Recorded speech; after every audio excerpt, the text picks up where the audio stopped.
Isa nga sa nagiging basihan ng ating mga kababayan dito sa Pilipinas kapag usapan nga pong big bike, yung mga tunog nga po na naka inline 4 engine.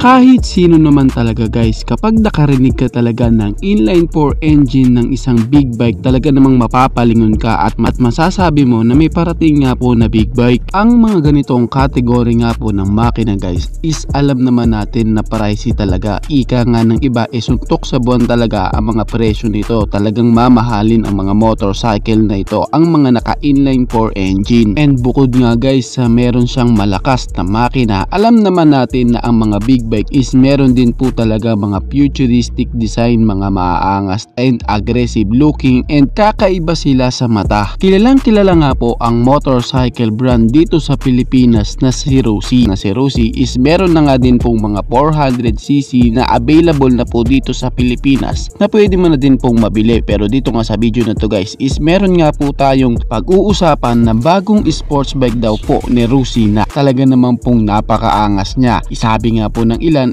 sure daw po ito na ilalabas dito, and syempre guys tulad nga na nabanggit natin kanina, siya nga is naka inline 4 engine and meron nga pong futuristic design and more on aerodynamics and super sports bike nga po ang kanyang category. Ano-ano nga ba ang katotohanan may kinalaman sa super sports bike na ito? Yan nga po ang ating aalamin guys, and magbibigay nga po tayo ng linaw patungkol nga po sa motorcycle na ito. Kaya samahan nyo ako guys na pag-usapan ang motorcycle na ito.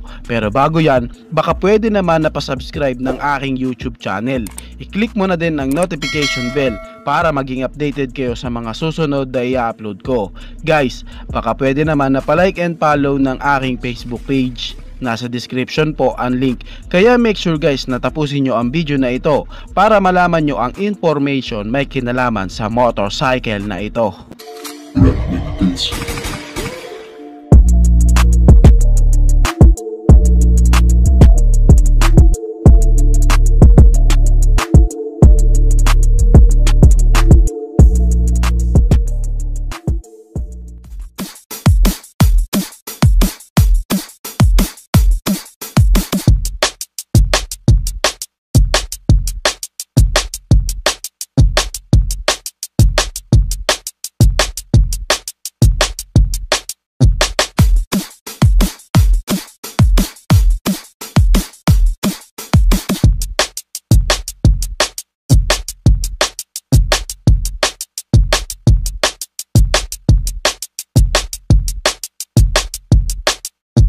Ang tinutukoy ko nga guys is walang iba kundi si Cyclone 680R. Ha? Sabi mo Rossi 680R to. Sabi mo Rossi inline 4 engine ang motorcycle nito. Sabi mo kay Rossi ang motorcycle nito. Well, yan nga po ang ating bibigyan linaw guys dito sa episode natin na to. Well, bago natin pag-usapan ang part na yan guys, pag-usapan muna natin kung ano nga ba, kung gaano nga ba kasulit ang motorcycle na ito. Well, kitang-kita naman guys sa kanyang physical appearance na meron nga po siyang napaka-futuristic design and more aerodynamics design and aggressive looking, and syempre kita din po sa mga details ng motorcycle na to guys na talagang pinag-isipan po kahit nga po sa kalit-liitang detalye, and syempre napakaganda rin po ng kanyang bodyworks, lalo na nga po yung mga ginamit sa kanyang mga materials, and syempre guys kita din po kahit sa pairings na talaga naman pong sulit na sulit ang pagkakagawa sa kanya. Well, kung titignan nga guys ang kanyang tindigan, mayroon ka din talagang makikita na sports bike na hahawig sa kanya. Hindi na natin mapagkakaila guys na talagang hawig na hawig nga po ang motorcycle na ito sa Honda 650R. Well, ang Cyclone 680R nga kasi guys is doon naman talaga siya nakahango, and alam nyo ba guys na ang kanyang makina is reverse engineering nga po ito sa Honda CBR 650R. Kaya hindi mo na din talaga mapagkakaila guys ang itsura nito, lalo na nga po yung kanyang engine format guys na talaga namang kitang kita din talaga na pagkakahawig kay Honda CBR 650R. Kung pag-uusapan naman natin guys ang kanyang physical appearance, makikitaan mo din po talaga ang super sports bike na ito guys na napaka-aggressive looking. Kitang-kita nga po lalo na nga po yung kanyang headlight na makikitaan mo talagang galit na galit ang pagkakagawa sa kanya. More on aerodynamics niya, isamahan mo pa po sa kanya nga po maaangas na forma ng kanyang winglet, and meron nga po siyang shark gills na talagang makakatulong po para nga po sa aerodynamics design na mas marami nga po ang mga ventilation na dadaanan ng hangin. May mga mga ilan nga po sa ating mga kababayan guys na nagsasabi na kapag inilabas na nga daw po ang motorcycle na ito dito sa Pilipinas, check nga daw po na parallel twin cylinder lang ito. Pero syempre guys, malabong mangyari yon dahil sa ang inilabas nga po ni Cyclone is yung inline 4 engine na makikitaan mo din pong napaka-unique nga rin po ng pagkakagawa sa kanya nga pong underbelly exhaust po dahil sa dalawa nga po ang kanyang exhaust. Samahan mo pa sa kanya maangas na po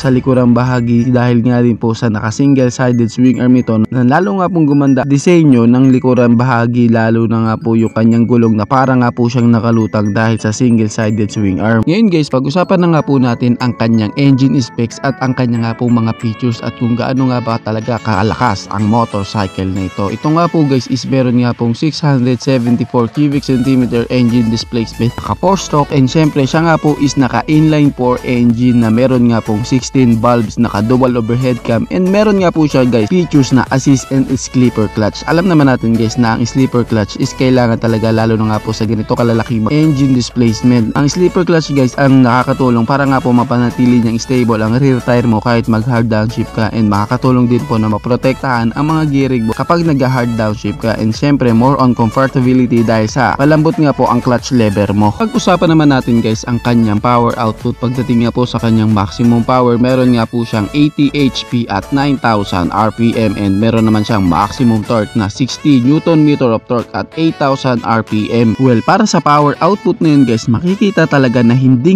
na din talaga ikaw mabibitin, lalo na nga po sa kanyang arangkada na meron nga pong malakas na torque, and meron din po siyang more on aerodynamics design dahil sa design ng kanya nga pong wing length na nakakatulong nga po para sa karagdagang downforce, lalo na nga po kapag nasa high speed situation ka na, and syempre yung kanya nga pong gandang disenyo ng kanyang shark gills na makakatulong din po para sa daanan ng hangin para nga po malis ang air dragging. Ngayon guys, pag-usapan naman natin ang kanyang braking system. Yes po, napakaganda nga po ng kanyang braking system dahil meron nga po siyang dual disc sa kanyang unahan and single disc sa likuran, and ginagamitan nga po siya guys ng Brembo brake caliper, kaya makakaasa ka na meron nga po siyang malakas na stopping power, samahan mo pa sa single sided swing arm, unique na disenyo. Syempre guys, bukod nga po guys sa kanya nga pong caliper na Brembo brake caliper, meron nga rin po itong features na dual channel ABS o anti-lock braking system. Kaya goods na goods talaga guys ang braking system ng motorcycle nito dahil makakaasa ka meron siyang malakas na stopping power, pero meron din pong safety features na ABS. Bukod nga guys sa ABS o anti-lock braking system, meron din po siyang features na traction control. Syempre guys, pagdating nga po sa kanyang panel gauge, ito nga guys is ginagamitan ng full color TFT display panel gauge. Dito nga guys sa panel gauge nito makikita mo lahat ng information ng motorcycle na ito. Ngayon guys, pag-usapan naman natin ang sukat ng kanyang mga gulong. Sa unahan, meron nga po siyang sukat na 120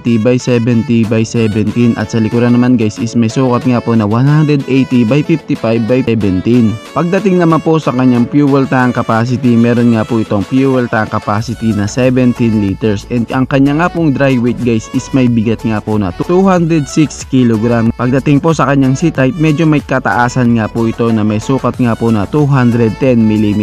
Pagdating naman po sa kanyang mga suspension guys, naka-inverted fork nga po ang kanyang suspension sa unahan, and naka-monoshock naman po ang suspension niya sa likuran. Ganda nga po ang disenyo ng kanyang windshield, samahan mo pa po saka natutupi nga po ang kanyang side mirror. Maganda rin po guys ang materials na ginamit po sa kanyang mga upuan, lalo na nga rin po yung disenyo ng kanyang pinion seat na meron din pong butas para nga din po karagdagang aerodynamics sa motor. Ngayon ang tanong, sigurado ka ba talaga na si Rusi ang maglalabas ng motorcycle na yan dito sa Pilipinas? Well, ito na nga guys yung aking binabanggit na magbibigay linaw tayo patungkol nga sa mga tanong na yan. Well, kung usapang ilalabas ni Rusi dito sa Pilipinas, well yes naman guys. Alam naman natin po na si Rusi is nag-aangkat lamang po ng mga motorcycle mula nga po sa bansang China, and alam naman natin guys na katay up na po ni Rusi ang brand na Cyclone. Si Cyclone na nga rin po guys is nagtitiwala kay Rusi na ilabas nga po dito sa Pilipinas ang kanilang mga motor. Sila nga po ang nagiging official dealer ni Cyclone dito sa Pilipinas. Ito nga guys ang isang big revelation. Ngayon nga guys is wala pa naman pong binabanggit si Rusi na sila nga iaangkat nila ang motorcycle na yan dito sa Pilipinas, pero malaki po ang tsansa guys kasi alam naman natin guys na si Rusi is mahilig nga po magsorpresa dito sa atin, katulad na lang po sa mga senaryo ng kanilang mga big bikes na nilabas dito, yung mga 400cc na hindi nga natin inaakala na ilalabas dito sa Pilipinas, pero ngayon nga is available na po. Kaya baka di natin mamalayan guys na bigla na lang din pong ilabas ang motorcycle na yan. Sa ngayon nga po is wala pa naman pong konkretong ebidensya ebidensya na inangkat na po ni Rusi ang motorcycle na yan dito sa Pilipinas. Kaya wait